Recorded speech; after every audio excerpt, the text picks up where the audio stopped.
বিশ্বনবী সাল্লাল্লাহু আলাইহি সাল্লাম অমুসলিমরা যদি নবীকে উপহার দিত, ওই উপহারও বিশ্বনবী গ্রহণ করতেন। সুবহানাল্লাহ পড়েন।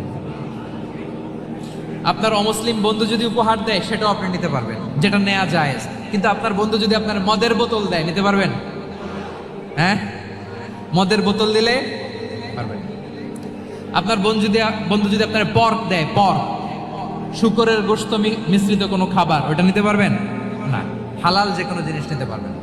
বিশ্বনবী সাল্লাল্লাহু আলাইহি ওয়াসাল্লাম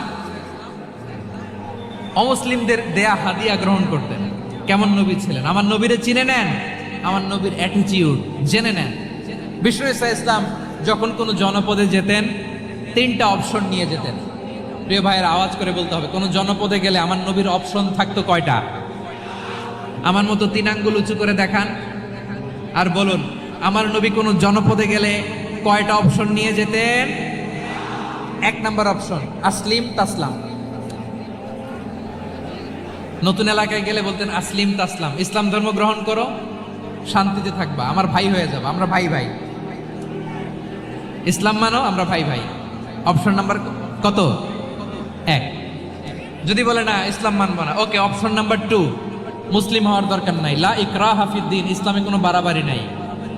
খ্রিস্টান আছো থাকো, বৌদ্ধ আছো থাকো, ইহুদি থাকতে চাও থাকো, কিন্তু আমরা যেহেতু রিজিওনাল সুপার পাওয়ার, আমাদের আন্ডারে থাকো, ট্যাক্স দিয়া থাকো, এটার বলে জিজিয়া। আলেম যারা আছেন বুঝবেন, এটার আরবিতে কি বলে? জিজিয়া। You pay us the tax, we will give you the security. তোমরা ট্যাক্স দিবা, আমরা সিকিউরিটি দিব, আমাদের আওতায় থাকবা, কেউ তোমাদেরকে আক্রমণ করতে পারবে না, আমরা নিরাপত্তা দিব। সুবহানাল্লাহ বলেন। এটা অপশন নাম্বার কত? আচ্ছা, বুঝে থাকলে বলেন, 1 নাম্বার অপশন কি ছিল? ইসলাম। ইসলাম মানো, শান্তিতে থাকবা, ভাই ভাই, আমরা ভাই ভাই। অপশন নাম্বার 2, ট্যাক্স দাও, আমরা নিরাপত্তা দিব, মুসলিম হওয়া লাগবে না। এখন 1 নাম্বারও মানে না, 2 নাম্বারও মানে না, মুসলিম হবো না, ভালো, খ্রিস্টান থাকো, ট্যাক্স দাও, আমরা সিকিউরিটি দিব না, এইটাও মানি না। বিষ্ণু বলেন, তাহলে তলোয়ার আমাদের আর তোমাদের মাঝে ফয়সালা করবে। মুসলিমও হবো না, ট্যাক্স দিবা, নিরাপত্তা দিব, আমরা সুপার পাওয়ার, আমাদের আন্ডারে থাকবে, এইটাও না। তাহলে তোমাদেরকে তো আমরা বিশ্বাস করতে পারি না, কখন না কখন বিশ্বাসঘাতকতা করো, কার সাথে মিলে হাত মিলাও, তলোয়ার আমাদের মাঝে ফয়সালা করবে। তখন তিনি জেহাদের সশস্ত্র সংগ্রামের ঘোষণা দিতেন। সুবহানাল্লাহ পড়েন। দেখেন, পশ্চিমারা জেহাদকে এইভাবে চিত্রায়িত করে না। ওরা জেহাদ বলতে বোঝায় তলোয়ার, হাত কাটো, গলা কাটো, না। জেহাদ সশস্ত্র সংগ্রাম 3 নম্বরে। অধিকাংশ ক্ষেত্রেই বিশ্বনবীর সুন্দর আচরণ দেখে, আরে আমার নবীর যে নুরানি চেহারা, অনেকে তো কেবল সিরেফ চেহারাটা দেখেই কালিমা পড়ে মুসলমান হয়ে গিয়েছে। যারা মুসলিম হয় নাই, তারা তাদের ইসলামেই বলবৎ ছিল, ট্যাক্স দিয়ে ইসলামের আন্ডারে ছিল। যারা এটাও মানে নাই, ওইটাও মানে নাই, তাদের বিরুদ্ধে জেহাদ। বিষ্ণু ইসলাম 7ম হিজরিতে যখন খায়বার বিজয়ের পরে ইসলাম রিজিওনাল সুপার পাওয়ার হিসেবে আত্মপ্রকাশ করলো, বিশ্বনবী চিঠি লিখলেন অন্যান্য সুপার পাওয়ারের কাছে, রাষ্ট্রীয় চিঠি লেখে এক রাষ্ট্রপ্রধান আরেক রাষ্ট্রপ্রধানের কাছে। ঠিক কিনা বলেন? জানেন না আপনারা? এই যে 24-এর ছাত্র নাগরিক অভ্যুত্থানে, এই অভ্যুত্থান যখন শুরু হয়, আমি তখন সাউথ আফ্রিকাতে, একটা স্ট্যাটাস দিয়েছিলাম, কোটা নয়, গোটা দেশ সংস্কার করা লাগবে। শুধু বাংলাদেশ নয়, সারা বিশ্বের বাংলা ভাষাভাষী লোকেরা এই আন্দোলনের সাথে সমর্থন তারা করেছে, এটাকে সাপোর্ট করেছে, তারা সমর্থন দিয়েছে। আমাদের ইউনাইটেড আরব আমিরাতের বাংলাদেশি ভাইয়েরা, তারা সেখানে রাস্তায় নেমে এসেছিল, জানেন? ওইখানে ডেমনস্ট্রেশন করা যায় না, সেখানকার সরকার তাদেরকে যাবজ্জীবন দিয়েছিল। তখন আমাদের এই যে প্রধান উপদেষ্টা ডক্টর মোহাম্মদ ইউনূস সরাসরি G2G বলে, এটারে G2G, government to government, G2G, উনি চিঠি লিখলেন যে তাদেরকে, ইউর হাইনেস, হে সম্মানিত আমির, আপনি আমার এই চিঠির কারণে আমার সম্মানে এই 53 জন বাংলাদেশিকে মাফ করে দেন। এই চিঠির বদৌলতে বেকসুর খালাস পেয়ে গিয়েছিল আমাদের ভাইরা। জানেন না এই ঘটনা আপনারা? তাহলে গভর্নমেন্ট টু গভর্নমেন্ট চিঠি দেওয়া হয়। 7ম হিজরিতে বিষ্ণু ইসলাম সব সুপার পাওয়ারের কাছে চিঠি দিলেন, রোমান সম্রাটের কাছে, পারস্য অধিপতির কাছে, মিশরের অধিপতির কাছে, সবার কাছে চিঠি লিখলেন। চিঠির ভাষা ছিল এরকম, মিন মুহাম্মাদিন রাসূলিল্লাহ ইলা মুকাওকিস আযীমিল কিবত, মুহাম্মদ রাসূলুল্লাহর পক্ষ থেকে মিশরের বাদশার কাছে আসলিম তাসলাম, ইসলাম মানো শান্তিতে থাকবা, সালামুন আলা মান ইত্তাবা আল হুদা, শান্তি তার জন্য যে হেদায়েতের অনুসরণ করে। সুবহানাল্লাহ পড়েন। তো এই চিঠি অনেকে ভালোভাবে রিসিভ করেছে, অনেকে এই চিঠি পাওয়ার পরে নবীর কাছে আবার ইন রিটার্ন উপহার পাঠিয়েছে। কি পাঠিয়েছে? উপহার। মিশরের বাদশা মুকাউকেস তিনি বিশ্বনবীকে বিশাল এক উপহারের ডালি পাঠিয়েছেন। মিশরের বাদশা মুকাউকেস ছিলেন ধর্মে খ্রিস্টান। লালমনিরহাটের ভাইয়েরা আওয়াজ করে বলেন, মিশরের বাদশা ধর্মে কি ছিল? খ্রিস্টান। কি উপহার দিয়েছিল আমার নবীকে? শুনতে মনে চায়? আওয়াজ নাই লালমনিরহাটের গলায়, শুনতে মনে যায়? 1000 স্বর্ণ মুদ্রা, 1000 স্বর্ণ মুদ্রা। 2টা খ্রিস্টান দাসী, একজনের নাম মারিয়া বিনতে শামউন আল কিবতিয়া, আরেকজনের নাম সিরিন বিনতে শামউন আল কিবতিয়া। একজন খ্রিস্টান দাস 20 থান কাপড় জামা বানানোর জন্য, আমার নবী যেন সেলাই করে জামা বানাতে পারে এজন্য 20 থান কাপড়, 20 থান ফাইন গার্মেন্ট। সুবহানাল্লাহ পড়বেন না? এরপরে একটা গাধা যেটার নাম ছিল উফাইর, আর একটা খচ্চর, এটার নাম ছিল দুলদুল। খচ্চর চিনেন? গাধা আর ঘোড়ার ক্রসিং এ যে প্রাণীটা দুনিয়াতে আসে ওটার খচ্চর বলে। তো এই যে সুপার পাওয়ার খ্রিস্টান বাদশার কাছে নবী চিঠি লিখলেন, ওই খ্রিস্টান বাদশা আমার নবীকে উপহার দিল। বিশ্বনবী এই উপহারগুলো সানন্দে গ্রহণ করেছে। সুবহানাল্লাহ পড়বেন না? তাহলে অমুসলিম কেউ যদি আপনাকে উপহার দেয়, হালাল উপহার হলে আপনি গ্রহণ করতে পারবেন। অনুরূপভাবে পারস্যের বাদশা, রোম সম্রাট বিশ্বনবীকে উপহার পাঠিয়েছেন। আমার নবী সবগুলো উপহার গিফট গ্রহণ করেছেন। সুবহানাল্লাহ বলেন। তাহলে প্রিয় লালমনিরহাট আওয়াজ করে বলুন, ইসলাম কি ন্যারো মাইন্ডেড রিলিজিয়ন না ব্রড মাইন্ডেড? আম্মাজান আয়েশার কাছে মাসালা জানতে চায় মেয়েরা, হে আম্মাজান, অগ্নি উপাসকেরা তাদের ঈদের দিন নওরোজের সময় আমাদেরকে পাখি দেয়, নেওয়া যাবে? উনি বললেন, ওরা জবাই করে দিলে নেওয়া যাবে না, কিন্তু ওরা যদি ফলমূল এরকম খাবার দেয় এগুলো নেওয়া যাবে। তার মানে অমুসলিমদের দেয়া উপহার এটা গ্রহণ করা যায়। সুবহানাল্লাহ বলেন। শুধু তাই নয়, বিষ্ণু ঈসা ইসলাম অমুসলিমদের সাথে আর্থিক লেনদেনও করেছেন, ফিনান্সিয়াল ডিলিং করেছেন। অমুসলিমদের সাথে প্রয়োজনে আপনি ফিনান্সিয়াল ডিলিং করতে পারবেন। আমরা প্রায় দেখি বাজারের মিষ্টির দোকানগুলো আমার হিন্দু ভাইদের। লালমনিরহাটে মিষ্টির দোকান, দইয়ের দোকান কারা চালায়? হিন্দুরা চালায় না? তারপরে যে বারবার শপ, চুল কাটে যে নাপিত, অধিকাংশ নাপিতের দোকানে কারা? আমার হিন্দু ভাইরা। তা আপনি চুল কাটতে পারবেন কিনা? পারবেন কিনা বলেন? পারবেন। তার দোকান থেকে দই মিষ্টি কিনতে পারবেন কিনা? হ্যাঁ, আমার মুসলিম ভাইয়ের দোকান থাকলে ওইটারে আমি বেশি প্রায়োরিটি দিব, ঠিক কিনা? কিন্তু যদি তাদের সার্ভিস নিতে চান, প্রোডাক্ট নিতে চান, পারবেন। তার দলিল সহিহ বুখারী, আম্মা জান আয়েশা রাদিয়াল্লাহু তাআলা আনহা বলেন, ইশতারা রাসূলুল্লাহ সাল্লাল্লাহু আলাইহি ওয়াসাল্লাম মিন ইয়াহুদিয়িন তুআমান ওয়া রাহানাহু দিরআহু মিন হাদিদ। রাসূল সাল্লাল্লাহু আলাইহি ওয়াসাল্লাম এক ইহুদির কাছ থেকে, কার কাছ থেকে? সবাই বলে নাই কার কাছ থেকে? আমার নবী, পেয়ারা নবী এক ইহুদির কাছ থেকে জব কিনেছিল। জব, বার্লি, যেটা দিয়ে রুটি বানায়।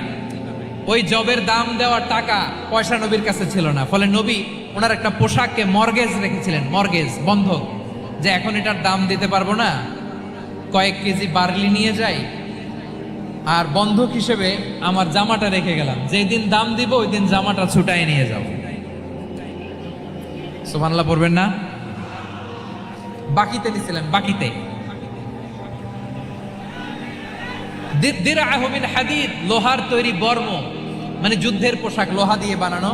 বিষ্ণুনবী বললেন, কয়েক কেজি জব দাও, টাকাটা পরে দিব, এখন টাকা নাই, বন্ধক হিসেবে, মর্গেজ হিসেবে আমার জামা রেখে গেলাম, যখন টাকা দিব জামা ছুটাই নিব। আওয়াজ করে বলতে হবে সুবহানাল্লাহ। এ থেকে বোঝা গেল অমুসলিমদের সাথে ফিনান্সিয়াল ডিলিং করা যায়, অর্থনৈতিক লেনদেন করা যায়, কেনাবেচা করা যায়, প্রোডাক্ট কেনা যায়। এমনকি আমাদের মসজিদে নববীতে বারান্দায় আপনার একটা অটোমেটিক ফ্লাইং আমব্রেলা দেখছেন? সূর্য যখন বাড়ে মসজিদে নববীর বারান্দায় ইয়ার্ডের মধ্যে অটোমেটিক্যালি কিছু আমব্রেলা আছে, সাঁ করে খুলে যায়, আর সূর্যের তাপ লাগে না। আবার সন্ধ্যাবেলায় এই আমব্রেলাগুলো পুরো ক্লোজ করে ফেলে, দেখেন নাই না? দেখছেন?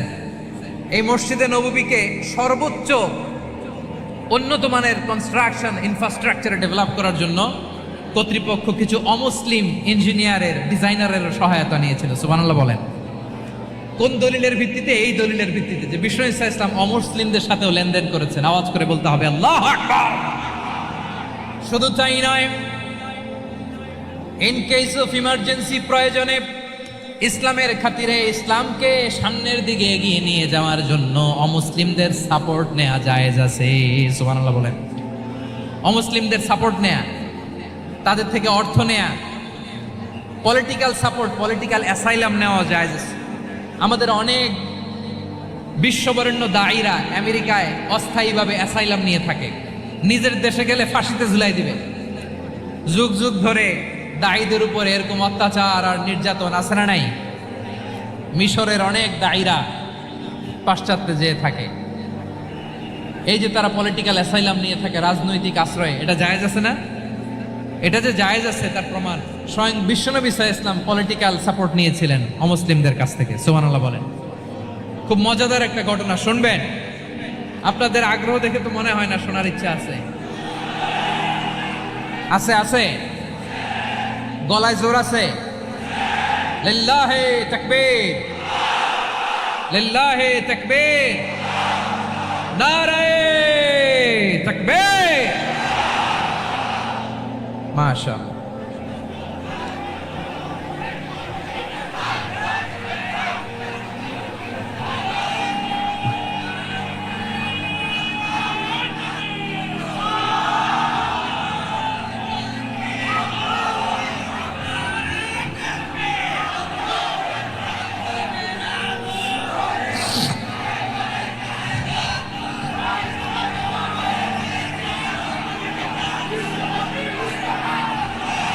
মাশাআল্লাহ মাশাআল্লাহ। থামুন থামুন আমার ভাইরা। বিশ্বনবীর বয়স তখন প্রায় 51 বছর। কত বছর? বিশ্বনবীর সবচেয়ে কাছের মানুষ খাদিজা রাদিয়াল্লাহু তাআলা আনহা ইন্তেকাল করেছেন। বিশ্বনবী বড্ড কষ্ট পেলেন, হৃদয়টা ভেঙে খান খান।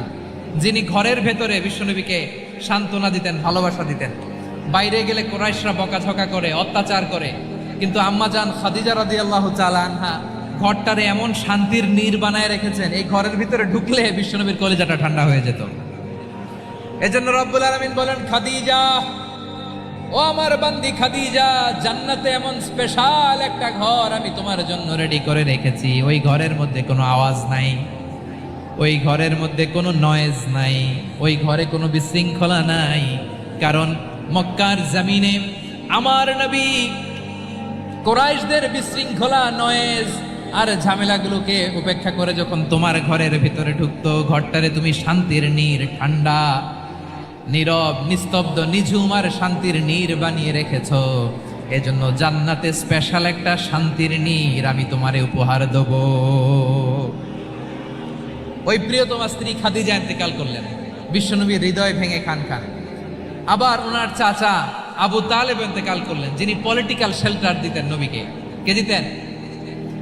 আবু তালেবের ভয়ে, বিশ্বনবীর এই চাচার ভয়ে কোনো মুশরিক নবীর গায়ে হাত দেওয়ার সাহস পায় নাই। এখন স্ত্রীও নাই, চাচাও নাই, নবীকে আশ্রয় দেওয়ার কেউ নাই। নবীর চারদিকে অন্ধকার। নবী এখন কই যাবেন? আমার পেয়ারা নবী নতুন স্টেশন খুঁজতেছেন, নতুন দাওয়াতি প্ল্যাটফর্ম খুঁজতেছেন। তিনি যায়েদ বিন হারেসা রাদিয়াল্লাহু তাআলা আনহুকে নিয়ে মক্কার পাশের একটা নেইবরিং সিটি তায়েফে চলে গেলেন। কোথায় চলে গেলেন? লালমনিরহাটের ভাইয়ের আওয়াজ করে বলেন, কোথায় গেলেন?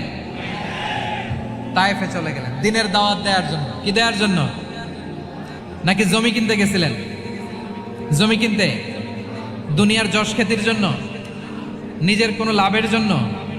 তায়েফবাসীদেরকে জাহান্নামের আগুন থেকে বাঁচানোর জন্য। আওয়াজ করে বলতে হবে ঠিক কিনা? বিশ্বনবী বিশাল মরুপথ, পাহাড়ি পথ পাড়ি দিয়ে তায়েফের মরুজমিনে গেলেন কোরআনের দাওয়াত নিয়ে, ইমানের দাওয়াত নিয়ে। কিন্তু তায়েফের লোকেরা বিশ্বনবীর দাওয়াতকে শুধু প্রত্যাখ্যান করেই থামে নাই, তারা বিশ্বনবীর সাথে অত্যন্ত খারাপ আচরণ করেছে। বিশ্বনবীকে শারীরিকভাবে হেনস্থা করেছে, আমার নবীকে শারীরিকভাবে অত্যাচার করেছে। আমার পেয়ারা নবীর গায়ে পাথর মেরেছে, বিশ্ব নবীর গা বেয়ে ঝরঝর করে রক্ত ঝরেছে, নবী জামিনের মধ্যে লুটিয়ে পড়েছেন, আবার মেরেছে, আবার নবী হাঁটতে শুরু করলেন, পেছন থেকে আবার মেরেছে, আবার নবী রক্তাক্ত হয়ে জামিনের মধ্যে লুটিয়ে পড়লেন, আবার মেরেছে। বিশ্ব নবীর মতো এত সুশ্রী মানব, বিশ্ব নবীর মতো এত শুভ্র মানব, বিশ্ব নবীর মতো এমন চমৎকার দেহাবয়ব দিয়ে রব্বুল আলামিন কাউকে বানান নাই। এরকম চমৎকার মানুষটাকে তারা তায়েফের ওই জমিনে রক্তাক্ত করেছে। বিশ্বনবী দুনিয়ার কোনো স্বার্থের জন্য সেখানে যান নাই, নিজের কোনো লাভের জন্য, প্রাপ্তির জন্য যান নাই, তায়েফবাসীদের জাহান্নামের আগুন থেকে বাঁচাতে গিয়েছেন। ঠিক কিনা বলেন? খেয়ে না খেয়ে দিন প্রচারের কাজে নিজেকে দিয়েছ বিলিয়ে, তায়েফের কাফিরেরা চিনল না সে আলো, দুষ্ট ছেলেদের পিছু দিল লেলিয়ে, পাথরের আঘাতে ক্ষত বিক্ষত হয়ে সারা শরীর থেকে রক্ত ঝরে। হে রাসূল তোমাকে ভুলি আমি কেমন করে, হে রাসূল তোমাকে ভুলি আমি কেমন করে। পারেন না আপনারা? ধরুন আমার সাথে। হাজার ব্যথা বেদনার পরে ফিরে আসনি তুমি আপন ঘরে, দিনের আলো তুমি ছড়িয়ে দিতে, চলে গেলে মদিনায় মক্কা ছেড়ে। হে রাসূল তোমাকে ভুলি আমি কেমন করে, হে রাসূল তোমাকে ভুলি আমি কেমন করে।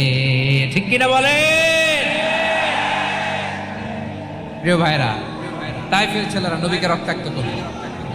আমার নবী কই যাবে? কই যাবে?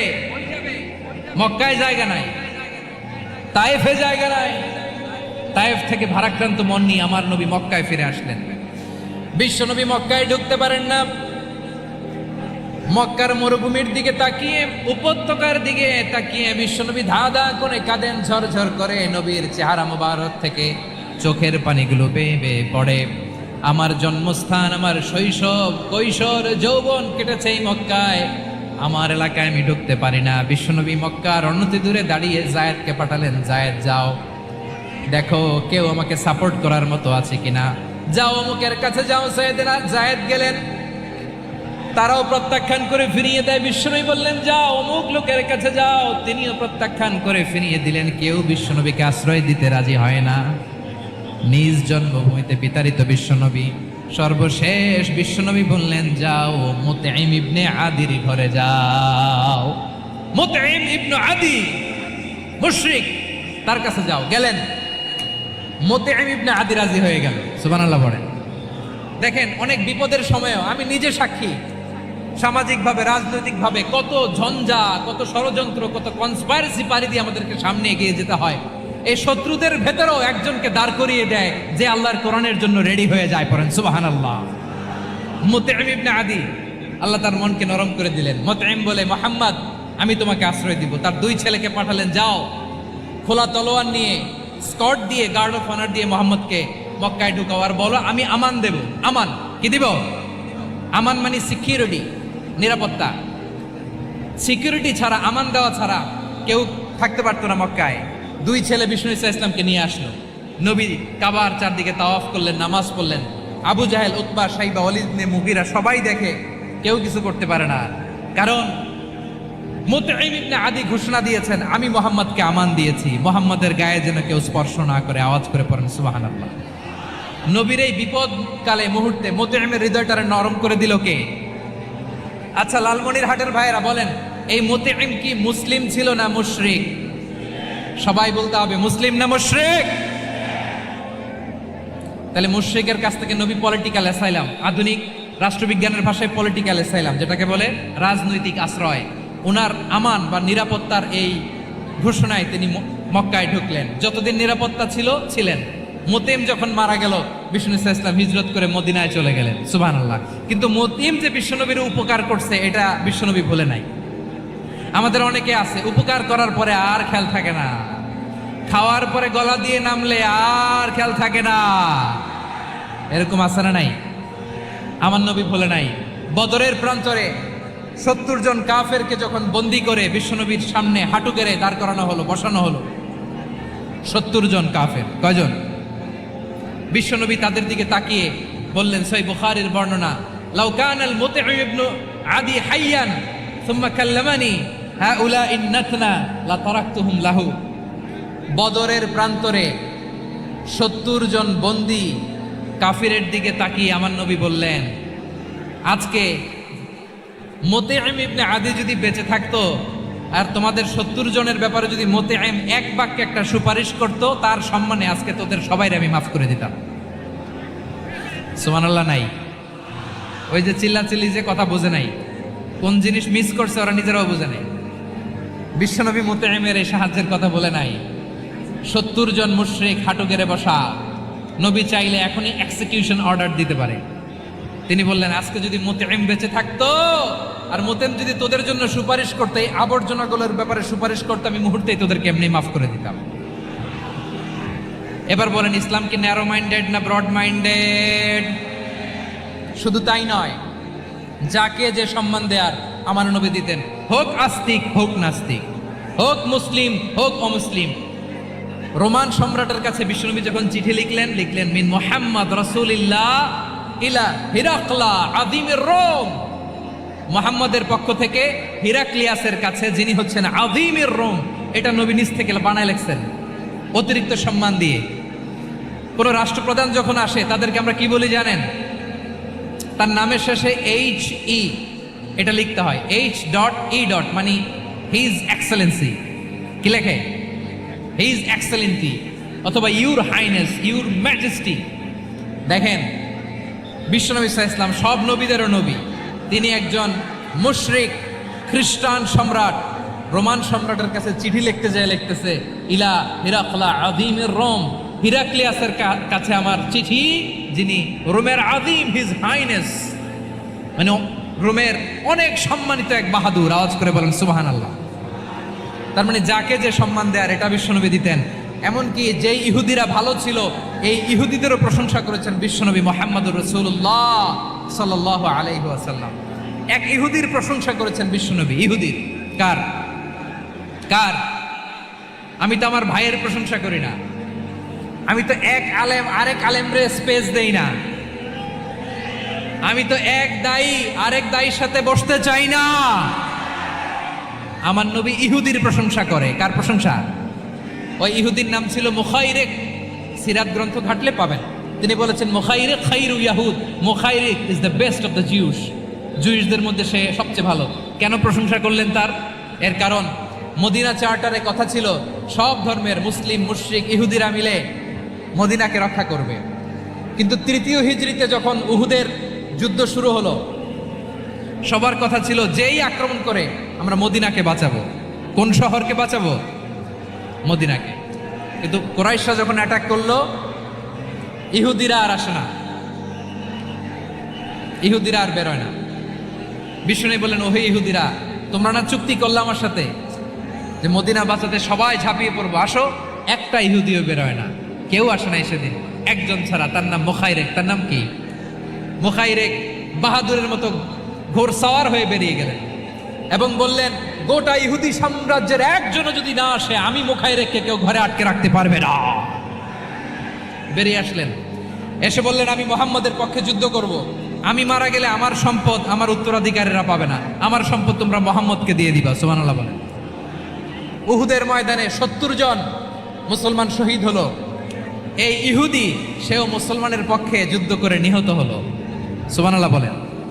মুসলিমদের লাশ যখন নিয়ে আসা হলো, এই মুখাইরিকের লাশও নিয়ে আসা হলো।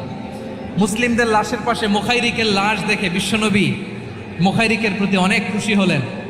আর বিশ্বনবী খুশি হয়ে বললেন, মুখাইরিক খায়রু ইয়াহুদ, মুখাইরিক যদিও তুমি ইহুদি, তারপরে তুমি সব ইহুদিদের মধ্যে সেরা ইহুদি। পড়েন সুবহানাল্লাহ। আমার নবী ইহুদিকেও সম্মান দিতে কার্পণ্য করে নাই। আওয়াজ করে বলেন আল্লাহু আকবার। প্রিয় ভাইরা, এবার সর্বশেষ আওয়াজ করে বলেন, ইসলাম কি ন্যারো মাইন্ডেড নাকি ব্রড মাইন্ডেড? সবাই বলেন ন্যারো মাইন্ডেড না ব্রড মাইন্ডেড? এজন্য অমুসলিম হইলেই তারা আমাদের শত্রু নয়। শত্রু কারা? এই লালমনিরহাটের ভাইয়েরা শোনেন, শত্রু কারা? যে সমস্ত অমুসলিম আমাদেরকে নিশ্চিহ্ন করে দিতে চায়,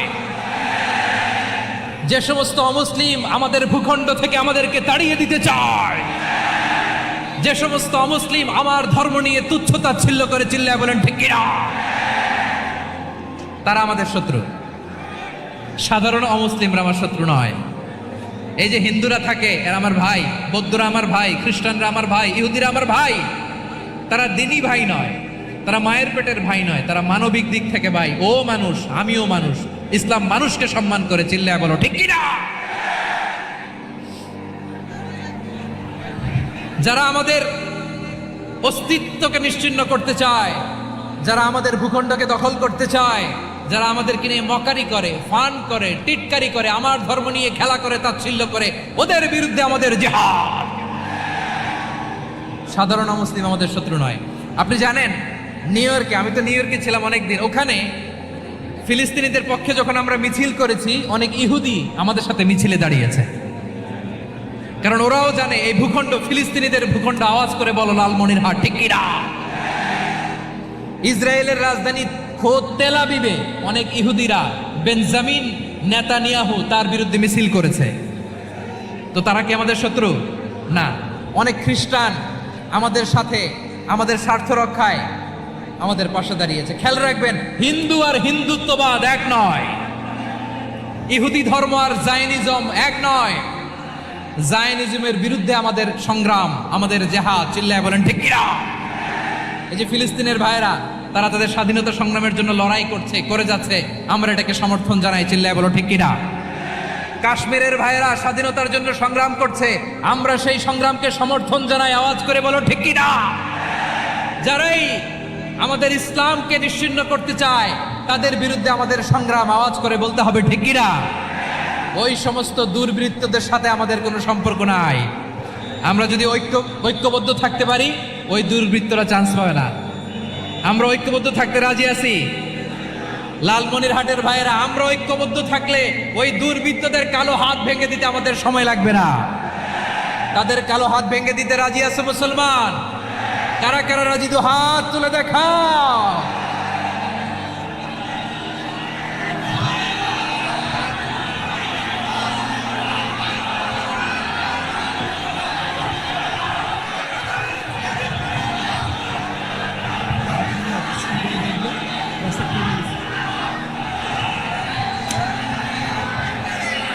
আমার প্রাণ প্রিয় লালমনিরহাটের ভাইয়েরা, শত্রু কাফের আর অশত্রু কাফেরের মধ্যে পার্থক্য আছে না নাই? আবু তালেবও মুশরিক, আবু জাহেলও মুশরিক, কিন্তু দুই মুশরিকে পার্থক্য আছে না নাই? আবু তালেব নবীর চাচা, মুশরিক, মারা গিয়েছে মুশরিক অবস্থায়, কিন্তু আজীবন আমার নবীকে আগলে রেখেছে, আমার নবীকে সাপোর্ট করেছে, ভালোবেসেছে। আবু জাহেলও মুশরিক, মারা গিয়েছেও মুশরিক হিসেবে, আজীবন আমার নবীর বিরুদ্ধাচারণ করেছে। আবু জাহেলের শক্তি, সামর্থ্য, স্ট্র্যাটেজি, প্ল্যান সব আমার নবীর বিরুদ্ধে ছিল। এই আবু জাহেলের কারণে একটা দিন শান্তিতে আমার নবী মক্কায় ঘুমাতে পারে নাই, চিল্লায় বলেন ঠিক কিনা। এজন্য রব্বুল আলামিন বলেন, লা ইয়ানহাকুমুল্লাহু আনিল্লাযীনা লাম ইউকাতিলুকুম ফিদ-দীন ওয়া লাম ইখরিজুকুম মিন দিয়ারিকুম আন তাবাররুহুম ওয়া তুকসিতু ইলাইহিম ইন্নাল্লাহা ইউহিব্বুল মুকসিতিন।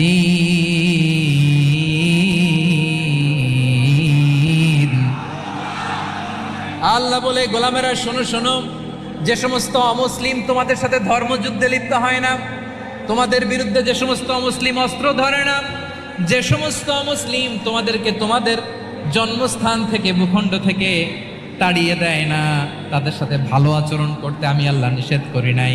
তাদের সাথে সদাচরণে কোনো নিষেধাজ্ঞা নাই, বরং তাদের সাথে সদাচরণ করো, এটাই আমি আল্লাহ চাই। তাহলে আমার যে অমুসলিমরা আমাদের সাথে শত্রুতা করে না, তুচ্ছতাচ্ছিল্য করে না, আমাদের ভূমি থেকে আমাদেরকে উচ্ছেদ করতে চায় না, আমাদের বিরুদ্ধে অস্ত্র ধরে না, ওই অমুসলিম ভাইদের সাথে আমাদের কোনো দ্বন্দ্ব আছে? কোনো বিরোধ আছে? বরং আছে ভালোবাসা। বরং আছে কি? এই ভালোবাসা দিয়ে আমরা বিশ্ব জয় করব। রাজি আছে মুসলমান? আমাদের পুঁজি ভালোবাসা। আমাদের পুঁজি কি? এবার আওয়াজ করে বলেন আমার এই পুরো আলোচনা থেকে, the religious coexistence, peaceful coexistence, শান্তিপূর্ণ সহাবস্থান, কমিউনাল হারমোনি, এই সাম্প্রদায়িক সম্প্রীতি, এই আলোচনা থেকে কি বুঝলেন? ইসলাম কি ন্যারো মাইন্ডেড না ব্রড মাইন্ডেড? এই ব্রড মাইন্ডেড হৃদয় নিয়ে ভালোবাসা দিয়ে আমরা বিশ্ব জয় করতে চাই। রাজি আছেন? আল্লাহ কবুল করুক। আমরা সবাই পড়ি আমিন। লালমনিরহাটের জেলা স্টেডিয়ামে আমার প্রিয় মায়েরা, বোনেরা, আপনাদের জন্য একটা হাদিস বলে শেষ করব। বিশ্বনবী বলেন, আমার মায়েরা খেয়াল করে শুনুন, বিশ্বনবী আপনাদের উদ্দেশ্য করে বলেন, আল মারআতু ইযা সাল্লাত খামসাহা ওয়া সামাত শাহরাহা হাফিজাত ফুরুজাহা আতাআত বা'লাহা ফালতাদখুল মিন আইয়ি আবওয়াবিল জান্নাতি শাআত। বিশ্বনবী বলেন, ও রমণীরা, ও নারীরা, যে সমস্ত নারী এই 4টা কাজ করবে, এই 4টা কাজের গ্যারান্টি দিবে, তাদেরকে জান্নাতের 8টা দরজার গ্যারান্টি দেয়া হবে। কি 4টা কাজ? 1 নাম্বার, আল মারআতু ইযা সাল্লাত খামসাহা, যে নারী 5 ওয়াক্ত নামাজ পড়ে। কি করে? জেলা স্টেডিয়ামে অবস্থানরত আমার নারীরা, বোনেরা, বিশ্বনবী আপনাদেরকে 4টা কাজের কথা বলেছেন, খুব বেশি না। 4টা করলে 8 জান্নাতের দরজা সব খোলা। কোনটা দিয়ে যাবেন? যেটা দিয়ে মনে চায়। 1 নাম্বার 5 ওয়াক্ত নামাজ। আমার বোনেরা জোহরের নামাজ পড়তে পড়তে এটা আসরে নিয়ে যায়, আসর পড়তে পড়তে এটা মাগরিবে নিয়ে যায়। এরকম আসরা নাই? লালমনিরহাটে হয়তো নাই। আমার বোনেরা এটা করবেন না। ইন্নাস সালাতা কানাত আলাল মুমিনিনা কিতাবাম মাওকুতা, সময় মতো করবেন। সামাত শাহরা, রমাদানের রোজাগুলো রাখবেন। হাফিজাত ফুরুজাহা, যে নারী তার চরিত্রকে হেফাজত করে, তার প্রাইভেট হেফাজত করে, তার লজ্জাস্থান হেফাজত করে। ও মায়েরা, আপনার এই গর্ভ যে কত দামি আপনি জানেন না। আপনার এই গর্ভ থেকে জন্মাবে আগামীর সালাহুদ্দিন আল আইয়ুবী। আপনার গর্ভ থেকেই জন্মাবে ইমাম আল মাহদি আল মুনতাযর। আপনার পেট থেকে জন্মাবে আবু সাইদের মতো বীর সৈনিক। আপনার পেট থেকে জন্মাবে মুগ্ধের মতো বীর মুজাহিদ। আপনি জানেন না কে আসবে আপনার পেট থেকে। সময়টাকে কাজে লাগান, ইসলামকে বুঝেন, মানেন, আমাদের ইসলামিক লেকচারগুলো শোনেন। আমরা যে বার্তাগুলো, ইনস্ট্রাকশনগুলো, দিক নির্দেশনাগুলো আপনাদের খেদমতে রাখি, এগুলো মেনে চলুন। আপনিই পারেন আপনার ঘরটাকে জান্নাতের টুকরা বানাতে। একটা family, it's a very big institution and you are the MD, the managing director of this institution. চিল্লায় বলেন ঠিক কিনা? চাইলেই পারেন ঘরটারে জান্নাতের টুকরা বানাতে। 5 ওয়াক্ত সালাত, রমাদানের রোজা, নিজের চরিত্রের হেফাজত, ও আতাআত বা'লাহা, স্বামীর আনুগত্য। এটাতে অনেকে ভুল করে থাকে। হায় রে আমার বোনেরা, স্বামীর আনুগত্যকে এটা নিজের অপমান মনে করবেন না। আপনার স্বামী আপনার সবচেয়ে বড় গার্ডিয়ান, তিনি আপনার সবচেয়ে ভালো চায়। নারী কখনো গার্ডিয়ানশিপের বাইরে থাকতে পারে না। হয় আপনি বাবার গার্ডিয়ানশিপের ভেতরে, বাপ না থাকলে ভাই আপনার গার্ডিয়ান, ভাই না থাকলে চাচা গার্ডিয়ান, বিয়ের পরে আপনার স্বামী আপনার গার্ডিয়ান। শরিয়া সম্মত স্বামীর আদেশগুলো আপনি মেনে চলবেন, কিন্তু শরিয়া বিরুদ্ধ কোনো আদেশ মানতে আপনি বাধ্য নয়। আওয়াজ করে বলুন সবাই ঠিক কিনা? এই 4টা কাজ যদি কোনো নারী করে, বিশ্বনবী বলেন জান্নাতের 8টা দরজা খোলা। তোমার যেটা দিয়ে মনে চায় সেটা দিয়ে জান্নাতে তুমি এন্ট্রি নিতে পারবা। আমরা এখানে লালমনিরহাটের সোহরাওয়ার্দী ময়দানে আজকে যেমন একত্রিত হতে পারলাম, আল্লাহর জান্নাতেও যেন একত্রিত হতে পারে। আল্লাহ তুমি তৌফিক দান করো। আল্লাহ আমার এই কলিজার টুকরা যুবক ভাইদেরকে তুমি উমরে ফারুকের মতো কবুল করো। জেলা স্টেডিয়ামে অবস্থানরত আমার মা বোনদেরকে তুমি ফাতেমার মতো, খাদিজার মতো কবুল করো। আমাদের কলিজার টুকরা সন্তানদেরকে তুমি সালাউদ্দিন আল আইয়ুবীর মতো কবুল করো। এই যে ইসলামিক সোসাইটি লালমনিরহাটকে আল্লাহ তুমি কবুল করো। আল্লাহ যে কথাগুলো বললাম এগুলো প্রথমে আমাকে, আমার সব ভাইদেরকে আমল করার তৌফিক দান করো। রব্বানা যালামনা আনফুসানা ওয়া ইন লাম তাগফির লানা ওয়া তারহামনা লানাকুনান্না মিনাল খাসিরিন। রব্বানা আতিনা ফিদ দুনিয়া হাসানাতাও ওয়া ফিল আখিরাতি হাসানাতাও ওয়া কিনা আযাবান নার। রব্বুল আলামিন, আরশের মালিক, লক্ষ লক্ষ তাওহীদি জনতা দুনিয়ার কোনো কিছুর আশায় নয়, দুনিয়ার কোনো কিছুর জন্য নয়, তোমার কোরআনের প্রেমে, ইসলামের প্রেমে হাজির হয়েছে আল্লাহ। আমার ভাইদেরকে কবুল আর মঞ্জুর করে দাও। ইসলামের জন্যই গণজোয়ার, এই উচ্ছ্বাস, এই এনার্জি শক্তিগুলোকে আগামীর ইসলামের জন্য কবুল আর মঞ্জুর করে নাও।